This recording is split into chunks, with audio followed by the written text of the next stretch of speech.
Directeur général de la CSPH. Il s'appelle Talba Mala avant qu'il aille à la Sonara. Ils ont fabriqué un certain nombre de bons. Et ces bons qu'ils ont fabriqués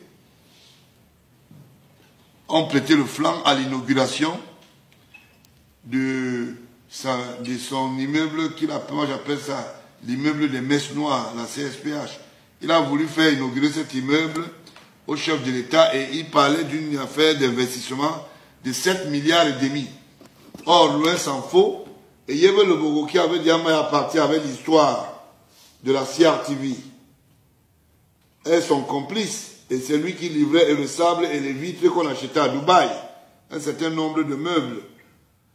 Lui-même, il a donné quelques marchés à certains de ses amis, parmi lesquels Grégoire Ouna. Grégoire Ouna ne peut pas nier. Il a touché les factures rubis sur oncle, madame a fait des voyages avec cet argent. C'est pour ça que je parle de ça. À l'inauguration, Grégoire Ouna lui a dit, comme tu m'as donné beaucoup de marchés, je vais faire tout pour que le président national soit là. Il a pesé de son poids, mais le poids n'a pas ramené M. Paul Biya pour l'inauguration de cet immeuble. Ils ont attendu ce jour-là jusqu'à 11h30. Je prends à témoin Chief Enoni à l'époque, qui était Premier ministre. Toute honte vue. Chief Enoni est venu faire cette inauguration en disant que le chef d'État a signalé qu'il y avait un handicap. Or, c'était simplement pour démystifier leur vol. Le chef de l'État n'avait pas encore donné l'accord. Mais comme Belinga Eboutou à l'époque était aux affaires, le feu Belinga, l'homme au corne de diable, comme on le dit, c'était la manipulation.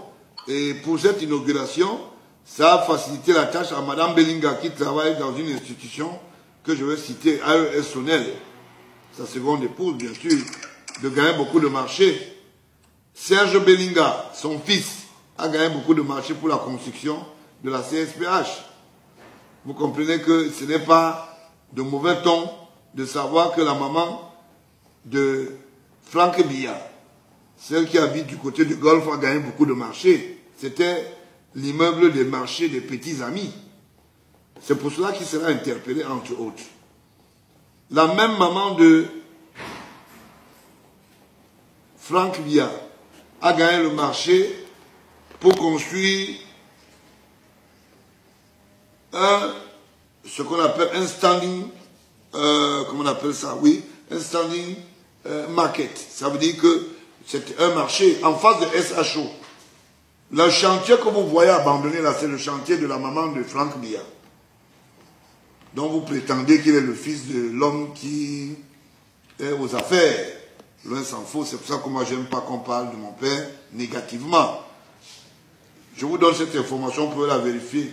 Le délégué de la communauté urbaine, malgré plusieurs appels à l'ordre de la maman de Franck Biya, elle n'a jamais prospéré.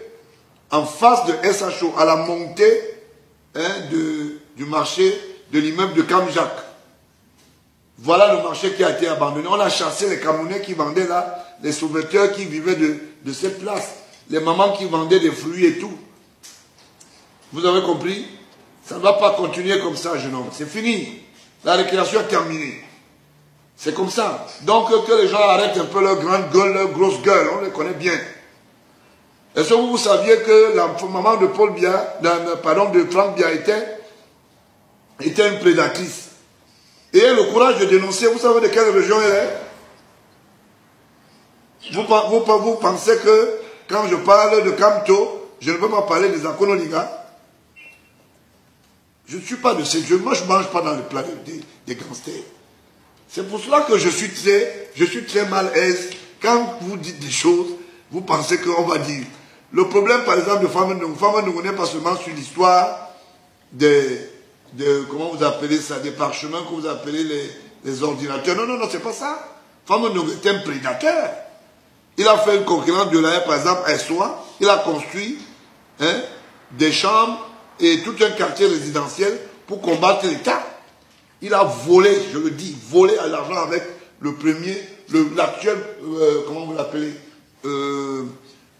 Soso, qui est son beau-frère. Tout le budget, tous les budgets qui sont donnés, même jusqu'au prix d'excellence que le chef d'État avait instruit. sont mis dans sa poche. Allez poser la question au recteur de Yaoundé Premier s'il n'est pas son beau-frère. Pour votre bonne nouvelle, vous savez pourquoi est-ce que sa femme est partie du FECOM à l'époque de Ndondon? Parce qu'il a soupçonné Ndondon de proximité avec sa femme.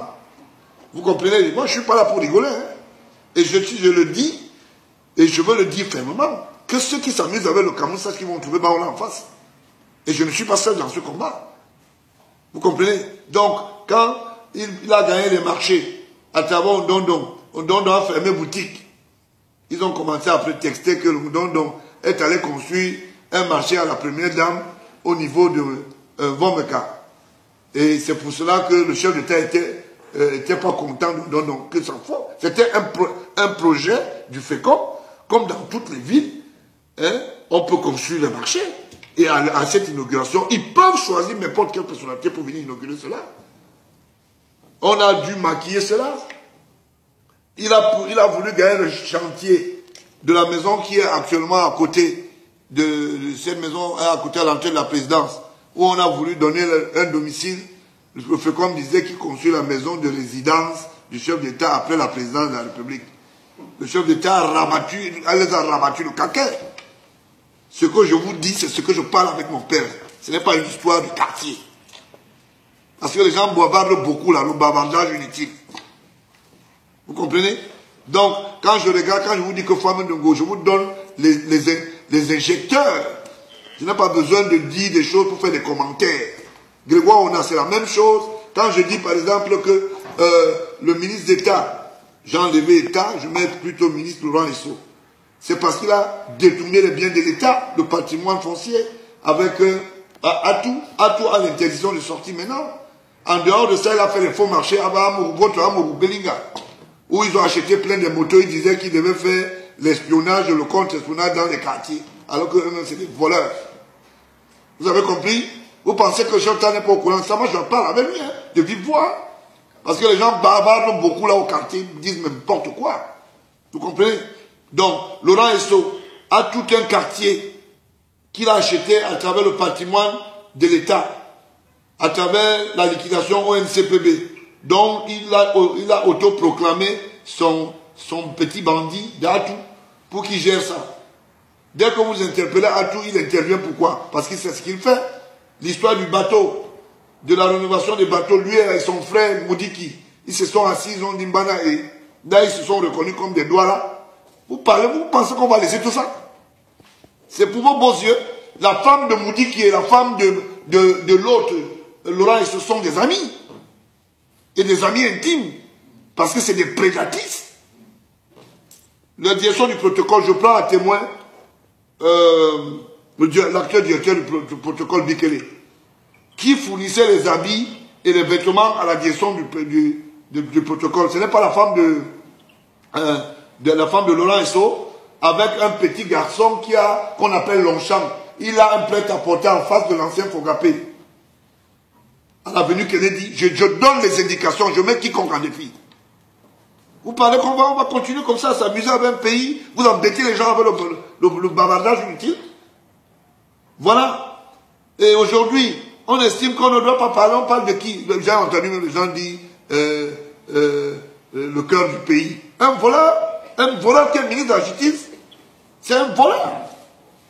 J'indique, s'il est capable qu'il fasse le démentir dans votre média, je le dis tous les jours. Vous avez compris?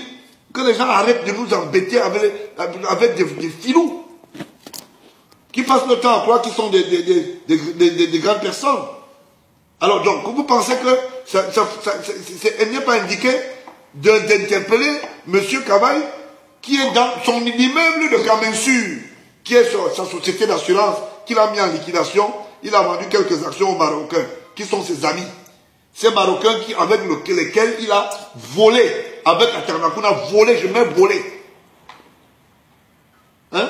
À travers les projets, le projet de la facturation, comment vous appelez ça? De la FNEC. Vous pensez qu'on va laisser ça? Parce que c'est des voleurs autorisés. Hein? La CDE